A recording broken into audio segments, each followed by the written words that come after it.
E eu convido os irmãos a abrirem a palavra do Senhor no livro de Salmos, em seu Salmo de número 90, conhecido Salmo. Salmo 90.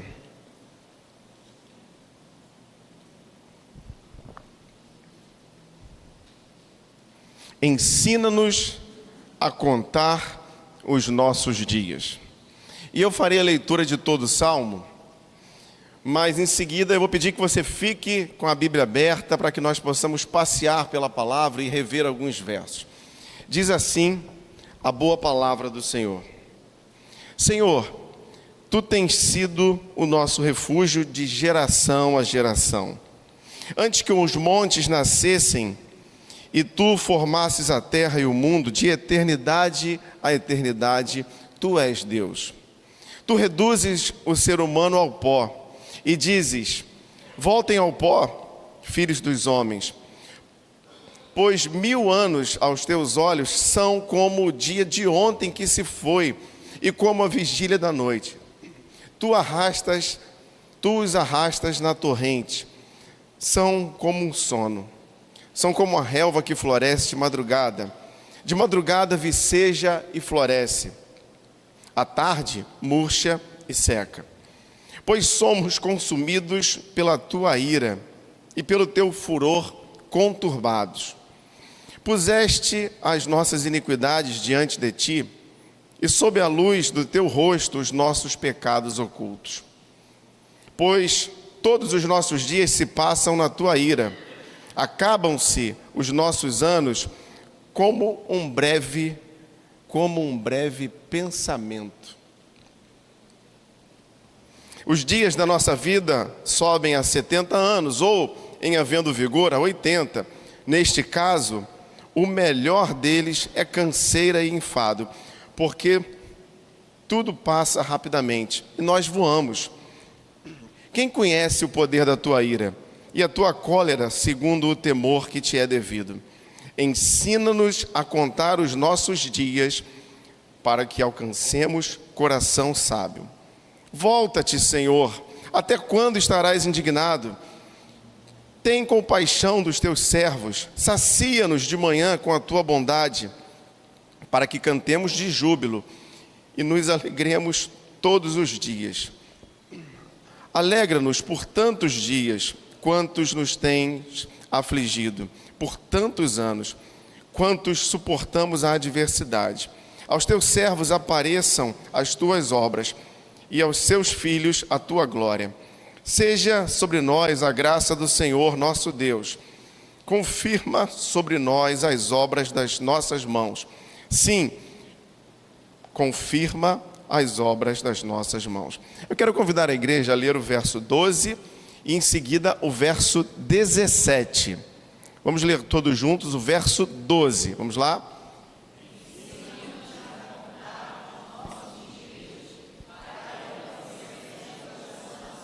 E o verso 17.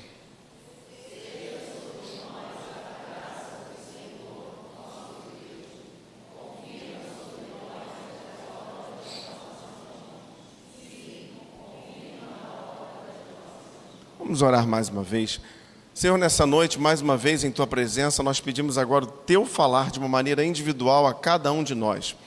Que haja liberdade para o Teu Espírito em nossos corações. Assim oramos em nome de Jesus. Amém e amém. Irmãos, esse salmo é uma oração.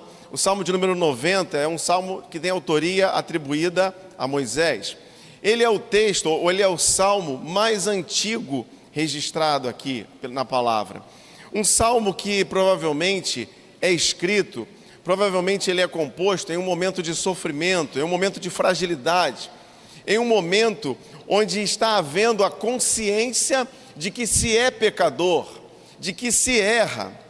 E essa consciência, ela está sendo confrontada com a realidade de Deus que é grande. E não apenas isso, Ele não é apenas um Deus grande, mas um Deus que é eterno.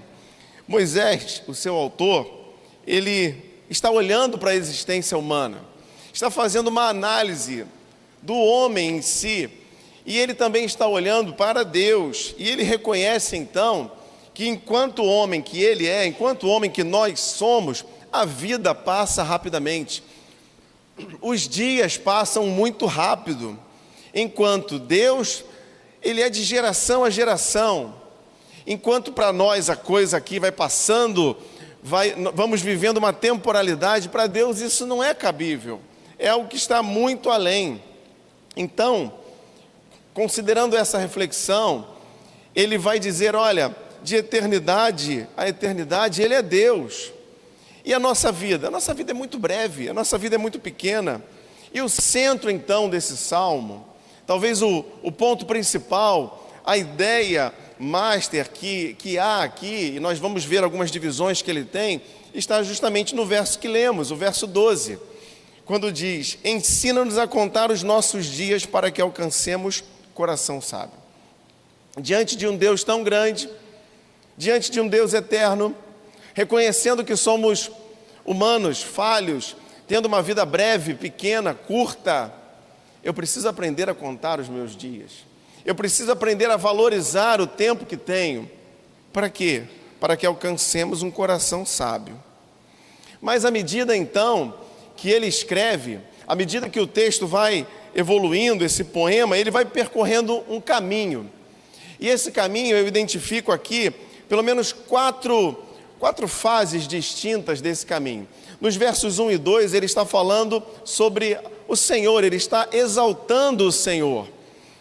Os versos 3 a 6 fala sobre a vida humana que é breve, que é muito curta, que é muito rápida. Os versos de 7 a 11 fala do homem, do ser humano que é corrompido, que padece, que peca, que erra. E nos versos de 12 a 17, ele vai tratar sobre compaixão, bondade e graça de Deus. Mas lembre-se que o Salmo tem um centro. Eu preciso aprender a contar os meus dias para alcançar coração sábio. Mas para que esse centro seja alcançado, eu percorro então esse caminho. E o primeiro deles, dos que eu citei, exaltação ao Senhor. Versos 1 e 2. Senhor, Tu tens sido o nosso refúgio de geração a geração. Antes que os montes nascessem e Tu formasses a terra e o mundo, de eternidade a eternidade, Tu és Deus. Moisés aqui inicia esse salmo exaltando um Deus que é eterno. De eternidade a eternidade. Uma expressão humana para falar de alguém que não tem princípio de dias, que não tem fim de dias, e que não cabe a essa pessoa, a Deus, nós colocarmos sobre ele uma ideia de temporalidade. Um Deus que não tem começo, não tem fim, um Deus que é infinito, um Deus que é eterno, um Deus que é imutável, um Deus que é infalível, porque Ele não falha, um Deus que não erra, e Ele não erra porque Ele sabe de todas as coisas. Moisés está trazendo aqui, está exaltando o Senhor, um Deus perfeito, um Deus que não erra, que tem todo conhecimento. Ele não erra porque ele não precisa aprender. Tudo que ele sabe hoje é o que ele já sabe sobre tudo em todo o tempo, ontem, hoje e amanhã. Não há algo que possa ser ensinado ao Senhor. E por isso então a sua vontade é boa, perfeita e agradável. Esse é o Deus que vai de eternidade a eternidade. Ele sabe o que é melhor para nós. Há alguns que dizem que Deus muda de ideia, que Deus se arrepende. Não, Deus não erra, Deus não se arrepende. Dizer isso de Deus seria tirar dele a sua divindade, seria colocar sobre ele atributos ou graus de imperfeição, que na verdade é nosso. E é isso que o autor aqui está falando. Esse Deus é perfeito, esse Deus não erra, Ele é Deus, e nós somos humanos, somos errados. Mas esse Deus, Ele também se entristece. Em alguns momentos Ele pode ficar meio triste conosco, quando nós pecamos, quando nós deixamos de segui-lo, quando nós esquecemos que é Ele que vai de eternidade a eternidade, não nós. Porque às vezes eu posso estar tão cheio de mim mesmo que eu acho que eu me basto, que eu resolvo, que eu tenho todo conhecimento, e que esse negócio de Deus que nada, Não, não podemos ser assim. Mas, nessa reflexão aqui, Moisés considera que se não for pelo Senhor, nós não teremos nem refúgio, nem local de esconderijo, nem local de abrigo, se não for pela boa mão do Senhor. Senhor, Tu tens sido nosso refúgio de geração a geração. Então, irmãos, tudo que fazemos ao Senhor, o Deus eterno, tudo que nós entregamos a Ele, não pode ser de qualquer jeito. Tem que ser o nosso melhor. Nós precisamos entregar e devemos entregar ao Senhor o nosso melhor, porque Ele é um Deus perfeito. E eu, na minha imperfeição, eu entrego o que eu tenho, sim, do jeito que eu estou, sim, mas fazendo sempre o meu melhor. Nossas vidas devem exaltar o Senhor em tudo que fazemos.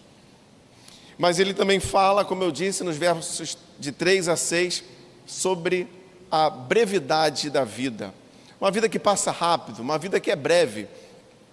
Diz assim: Tu reduzes o ser humano ao pó e dizes, voltem ao pó, filhos dos homens, pois 1000 anos aos teus olhos são como o dia de ontem que se foi e como a vigília da noite.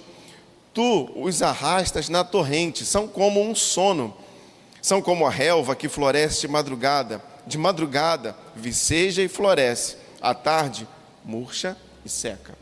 Irmãos, já disse aqui, a vida é breve, a vida passa rápido. Eu não sei se você concorda com isso, mas os anos estão passando muito rápido. Parece que foi ontem que aconteceu aquilo, parece que foi ontem que você começou um curso e agora já vai se formar.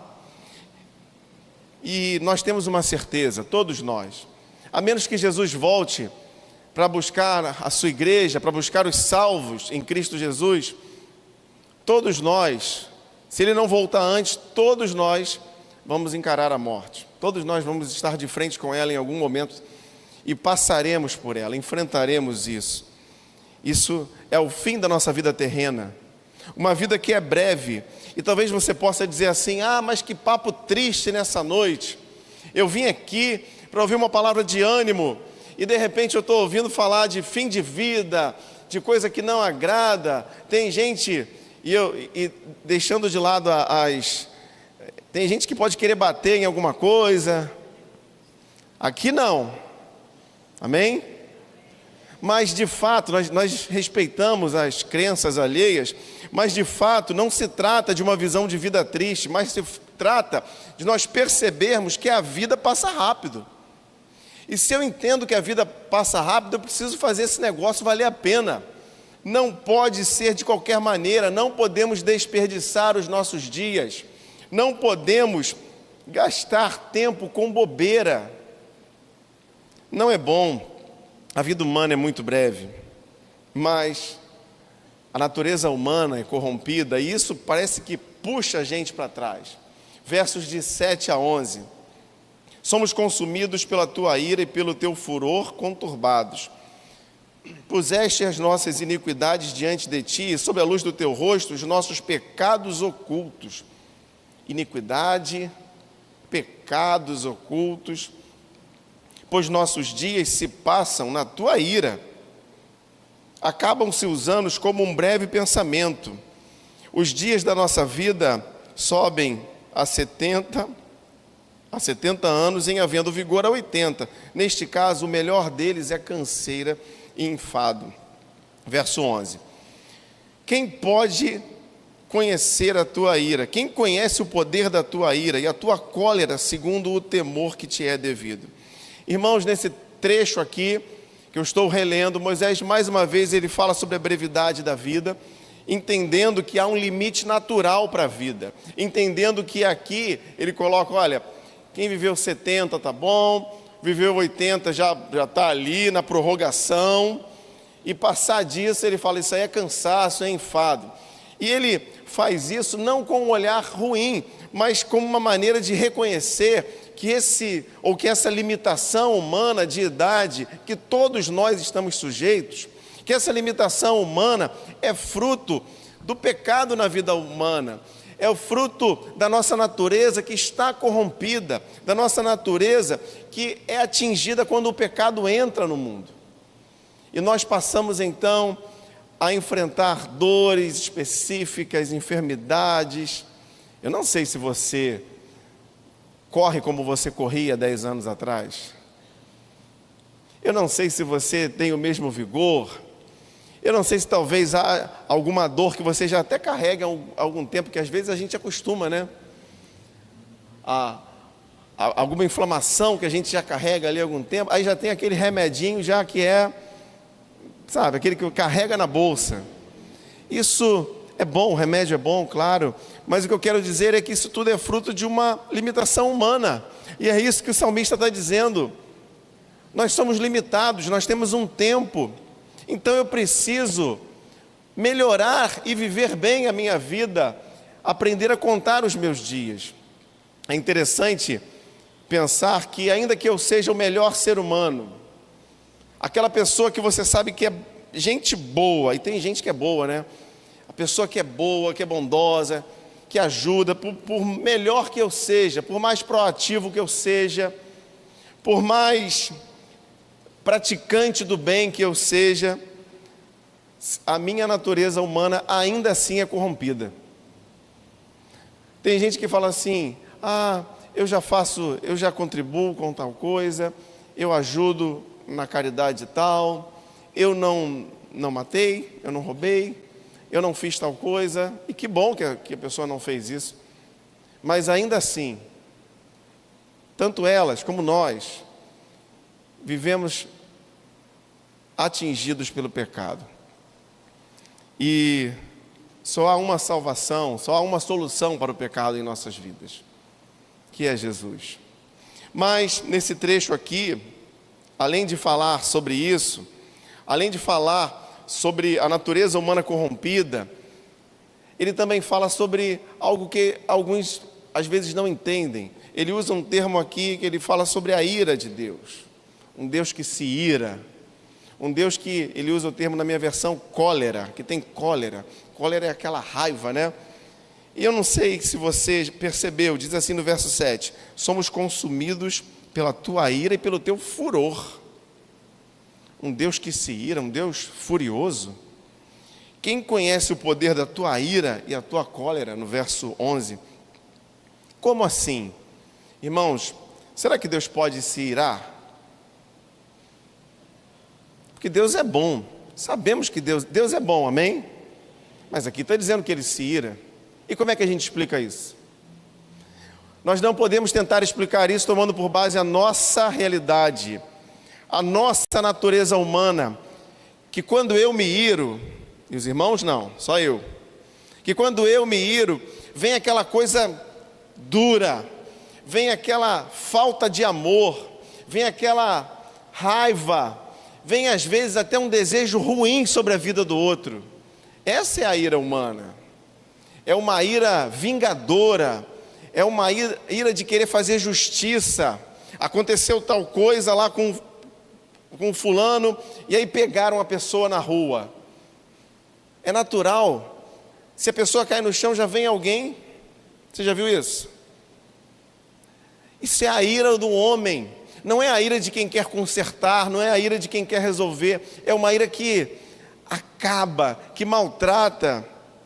Mas Deus que ama, e ama a cada um de nós, Ele não tem a mesma ira que nós, mas Ele se ira contra o que é injusto. A ira de Deus aponta para a sua justiça, porque Deus não pode ficar concordante com o que é errado, e Ele tem que agir em justiça. E quando nós estudamos sobre os atributos dEle, nós vemos que Ele é pleno em todos os atributos. Então Ele é plenamente bom, Ele é plenamente amor, mas Ele também é plenamente justo. Então a ira divina aqui é a ira contra o que é errado, contra o pecado. O Senhor ama a justiça e odeia a iniquidade. Verso 7 do Salmo 45. amas a justiça e odeias a iniquidade. Por isso Deus, o teu Deus, te ungiu com óleo de alegria, como a nenhum dos teus companheiros. Então, Deus ele não gosta do que é pecado, ele se ira contra o que é iniquidade, mas é uma ira amorosa.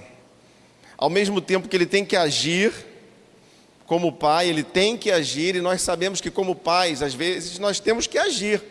Quando nós disciplinamos um filho, nós disciplinamos com amor. Essa é a ira divina. Ele age, mas ele age com amor. Diante, então, da nossa natureza humana corrompida, Deus, ele há sempre de agir com justiça e amor. Mas nos versos de 12 a 17, ele fala aqui sobre compaixão, bondade e graça de Deus. Diz assim, verso 12: ensina-nos a contar os nossos dias, para que alcancemos coração sábio. Volta-te, Senhor, até quando estarás indignado? Tem compaixão dos teus servos. Sacia-nos de manhã com a tua bondade, para que cantemos de júbilo e nos alegremos todos os nossos dias. Alegra-nos por tantos dias quantos nos têm afligido, por tantos anos quantos suportamos a adversidade. Aos teus servos apareçam as tuas obras, a seus filhos a tua glória.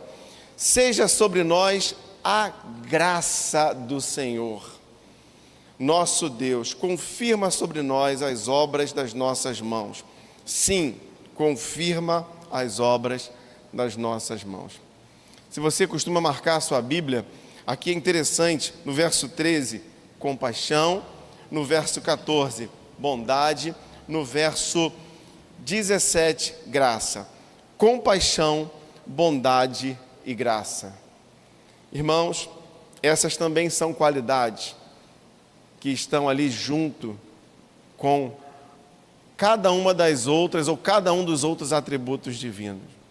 Deus é um Deus compassivo, Deus é um Deus bondoso, Deus é um Deus gracioso.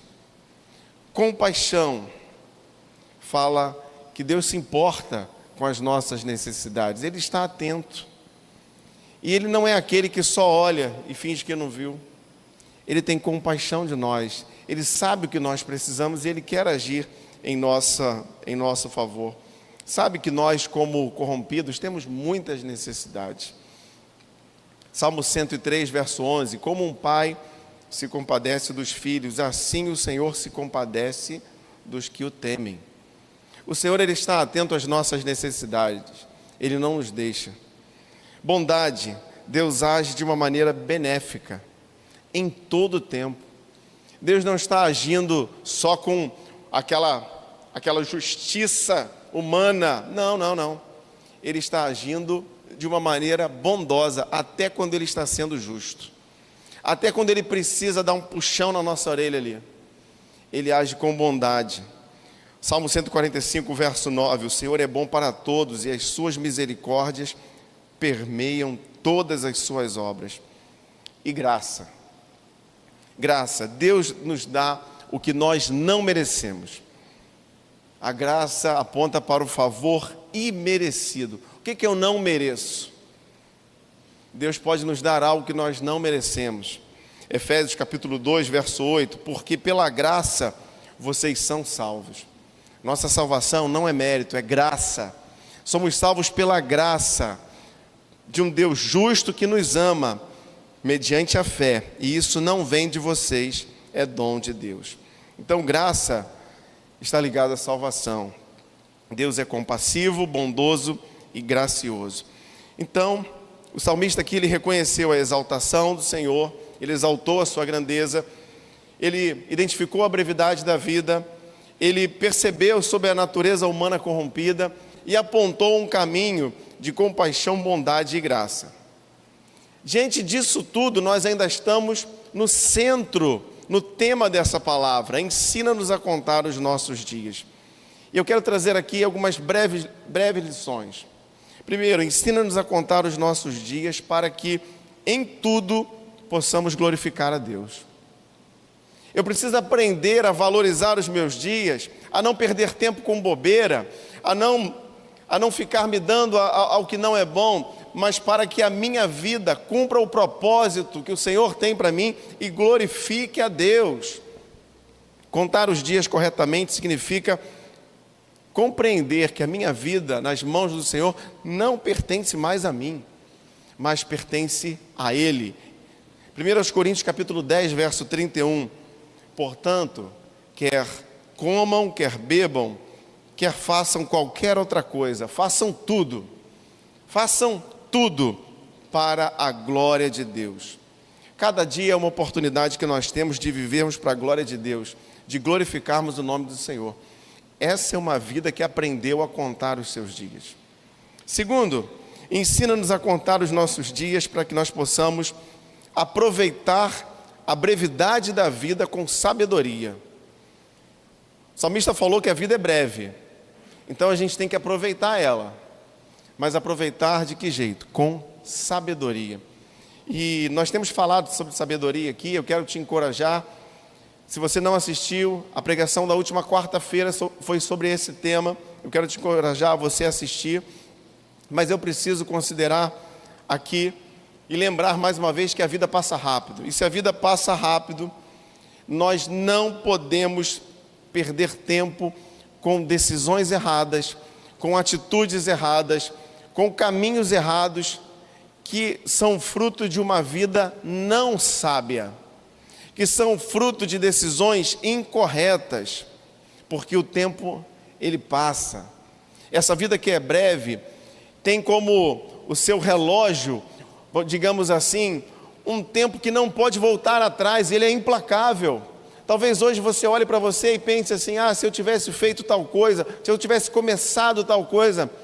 Lembra aquele curso que você não quis começar? Hoje você já teria terminado e você achou que ia demorar muito. Aquele concurso que eu não quis estudar, talvez você tivesse passado.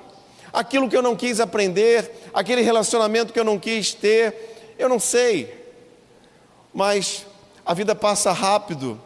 E Efésios capítulo 5, versos 15 e 16, portanto, tenham cuidado com a maneira que vocês vivem, e vivam não como tolos, mas como sábios, aproveitando bem o tempo, porque os dias são maus.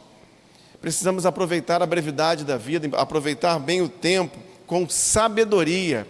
E sabedoria vem de Deus, nós podemos buscar sabedoria em Deus, pedir sabedoria ao Senhor. Mas ensina-nos a contar os nossos dias, de modo que nós possamos sempre rejeitar o pecado e buscar santidade. Vimos que o salmista apontou para um ser humano corrompido. E nesse contexto de uma vida breve, que passa rápido e que no fundo eu e você não sabemos quando ela vai terminar.